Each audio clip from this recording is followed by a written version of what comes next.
ድሮ ለካስ ለማኝ ነበርክ። ሰው እንዲያፈቅርክ ትለምን ነበረ። ሰው እንዲወድክ ትለምን ነበረ። እንዲያከብሩክ ትለምን ነበረ። ትጥር ነበረ እነሱን ለማሳየት። እሺ ማለት ሳትፈልግ እሺ ትል ነበረ። ራስክን እያጣክ በእነሱ ለመገኘት ትሞክር ነበረ። ወንድሜ በስንት መከራ እኮ ነው ያለፍከው አንተ። ልብ ላይ የሌለ ፍቅር ከሰው ለማግኘት ብለክ ያልጣርከው ነገር እኮ የለም።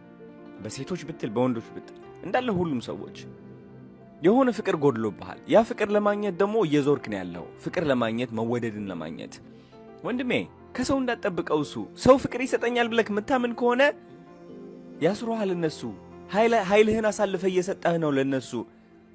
ለራስህ የሌለክ ፍቅር ማንም ሰው ሊሰጥክ አይችልም።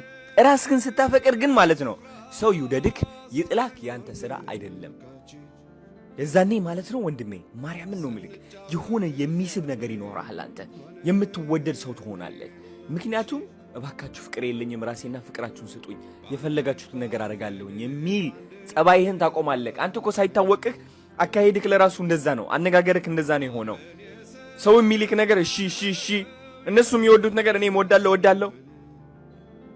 አሁን አንተ ማለት ነው ኳስ ወዳለሁ ስትለኝ እኔ ኳስ ሳልወድ አሁን እኔም ኳስ ወዳለሁኝ። ሙቪ ወዳለሁ ትላለህ፣ እኔም ሙቪ ወዳለሁኝ። መሮጥ ወዳለሁ፣ እኔም መሮጥ ወዳለሁኝ። ፀጉሬ በሳምንት 5 መከርከም ወዳለሁኝ። ኧረ ተው፣ እኔም በሳምንት 5 መከርከም በጣም ወዳለሁኝ።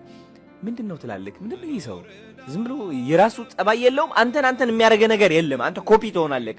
ከፊትህ ጋር የቆመው ሰውዬ የሱ መስታወት ትሆናለህ። ዝም ብለህ ያለውን ደግመህ ታሳየዋለህ።